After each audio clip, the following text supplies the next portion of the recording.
दोस्तों जियो financial service की बात करें तो स्टॉक आज बिल्कुल फ्लैट ट्रेड कर रहा है इस समय। यहाँ पे कुछ गिरावट दिन में जरूर हुई लेकिन काफ़ी अच्छी पॉजिटिव संभावना बनी। यहाँ पे बड़े फंड हाउस जम के खरीदारी भी कर रहे हैं।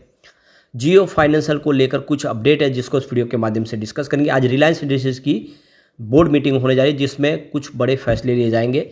हो सकता है कि जियो को लेकर भी कुछ यहाँ पे अनाउंसमेंट हो। इसके अलावा देखें तो सेबी ने एक बहुत ज़बरदस्त बड़ा फैसला किया है, जैसे कि एफ&ओ में लगातार रिटेल इन्वेस्टर का पार्टिसिपेंट बढ़ रहा है, काफ़ी ज़बरदस्त लोगों को लॉस हो रहा है। उसको रोकने के लिए सेबी ने नए रूल्स लाने की तैयारी शुरू कर दी है। अब यहाँ पे जियो फाइनेंशियल भी आने वाले समय एफ&ओ में शामिल होगा, क्या संभावना बन रही है और क्या इस लेवल पे हमें जियो फाइनेंशियल में निवेश करना चाहिए? क्योंकि जियो फाइनेंशियल बहुत सारे नए सेक्टर में एंटर करने को तैयार है, यानी अब ग्रीन एनर्जी सेक्टर में भी कंपनी का बिजनेस होगा। ऐसे में क्या दाव लगाए? लेकिन फ्रेंड उससे पहले अगर आप पहली बार हमारे चैनल पे आए तो चैनल को सब्सक्राइब कर दीजिए, एक बेल आइकॉन दबा दीजिए ताकि जब भी नया वीडियो बने पहला नोटिफिकेशन आपको मिले। वीडियो पसंद आए तो लाइक से जरूर करिए। चलो फ्रेंड्स वीडियो स्टार्ट करते हैं। मैं हूँ आपका दोस्त SB दवे और हमारे अपने चैनल ऑनलाइन कमाई में आपका बहुत बहुत स्वागत है। तो सबसे पहले जियो फाइनेंशियल के कारोबार की बात कर ले तो देख सको कि स्टॉक की शुरुआत आज पॉजिटिव हुई 348 पर, क्लोजिंग कल की 347 के आसपास थी।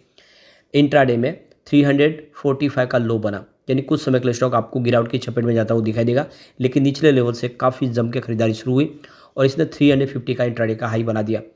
इस समय स्टॉक 347 के आसपास है जहां पे कल की क्लोजिंग थी, यानी बिल्कुल न यहाँ पे गिरावट है न तेजी है, यानी सीमित दायरे में स्टॉक ट्रेड कर रहा है। अब इसकी परफॉर्मेंस अगर आप देखें तो अगस्त में पिछले एक महीने पहले 317 के आसपास स्टॉक था, काफ़ी नीचे आ गया था। अच्छी बात यह थी कि 300 के स्तर को नहीं तोड़ा था, 313 तक लो में चला गया था और आप देख सकते हो कि 6 अगस्त को ये 311 तक आ गया था। काफ़ी बड़ी गिरावट हुई, लेकिन ये जो 6 अगस्त को 311 के आसपास स्टॉक था वो देख सकते हो इस समय 350 के आसपास फिर से आ चुका है।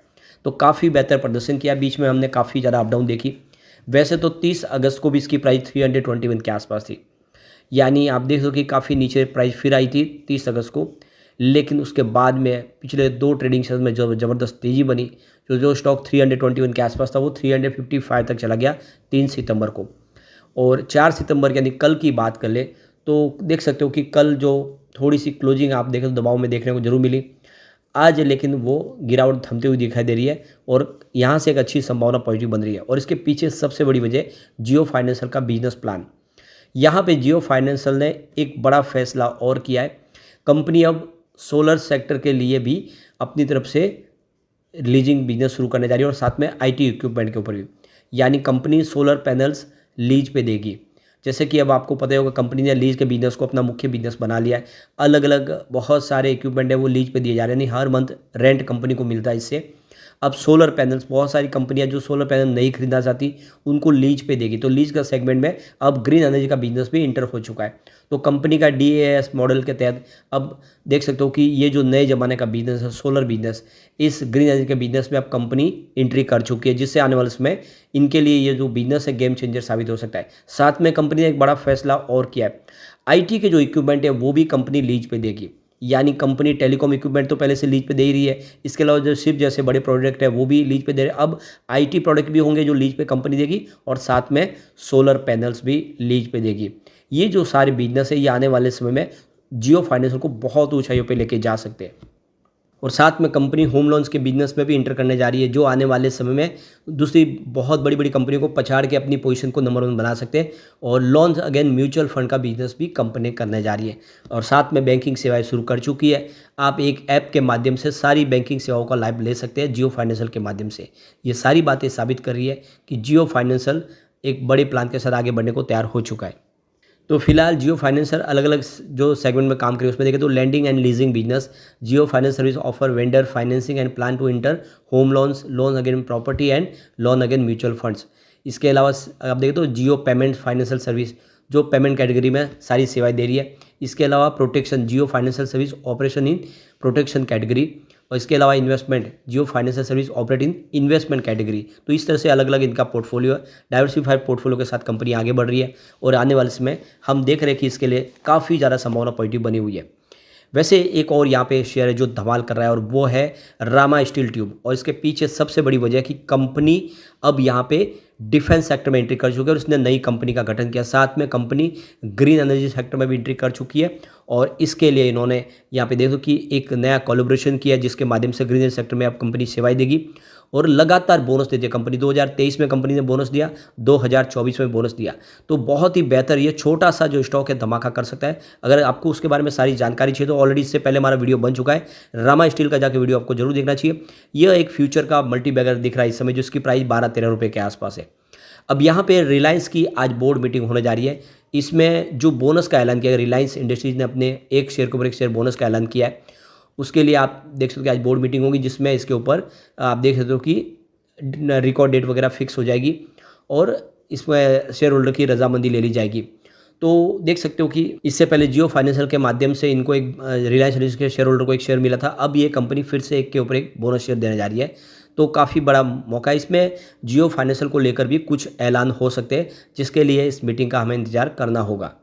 अब जैसे कि आपको पता ही होगा कि F&O ने अपने रूल्स में बदलाव किया जिसके तहत जियो फाइनेंशियल सर्विस अब F&O में ट्रेड करता हुआ दिखाई दे सकता है, यह उसके लिए एलिजिबल दिखाई दे रहा है। लेकिन इसके बीच में यहाँ पे सेबी ने F&O के रूल्स जो है बहुत कड़क करने की तैयारी कर दी है, रूल को सख्त बनाया जाएगा। इसके पीछे सबसे बड़ा वजह इन्वेस्टर को बहुत ज़्यादा लॉस हो रहा है।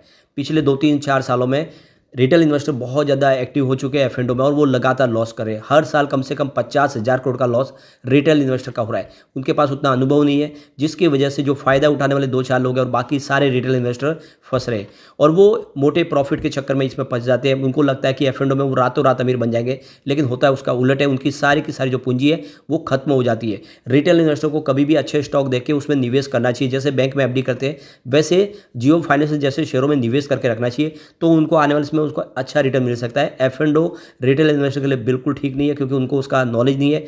F&O एक तरह से आप देखें तो एक प्रेडिक्शन है, वो कोई आपको प्रोडक्ट नहीं है जिसके ऊपर आप निवेश कर रहे हो। बाकी शेयर अगर आप देखें तो वो एक आप कंपनी है, उसके अंदर आप हिस्सेदार बन रहे हो। तो F&O एक सिर्फ देखें तो प्रेडिक्शन के ऊपर खेल है और वो सारा का सारा बहुत ज़्यादा रिस्की है, रिटेल इन्वेस्टर को नहीं करना चाहिए। और सेबी भी इसके लिए लगातार जो बहुत सारी वार्निंग दे रही है रिटेल इन्वेस्टर को कि आपको F&O से दूर होना चाहिए। अब यहाँ पे इसका जो क्राइटेरिया बढ़ाया जा रहा है, आप देखो तो इसकी जो लिमिट अभी समय 5 लाख के आसपास को बढ़ा के 15 से 20 लाख करने की तैयारी है। तो ये मिनिमम अगर कॉन्ट्रैक्ट साइज 15-20 लाख हो जाएगी तो रिटेल इन्वेस्टर वैसे ही इससे बहुत ज़्यादा दूर हो जाएंगे और जो उनका नुकसान है वो रुक पाएगा। तो मार्केट में इस समय काफ़ी अच्छी तेज़ी बनी हुई है, लेकिन लोग बहुत ज़्यादा लॉस में है और इसके पीछे वजह उन्होंने F&O में एंट्री कर ली और F&O में लॉस कर लिया है और इसीलिए आपको F&O से बच के रहना चाहिए अगर आपके पास प्रॉपर नॉलेज नहीं है तो। अब यहाँ पे आज जो डील हो रही है उन डील को देखते हैं हम। तो सुबह 9:15 पर 347 की प्राइस से 1,74,000 शेयर की एक बिकवाली हुई।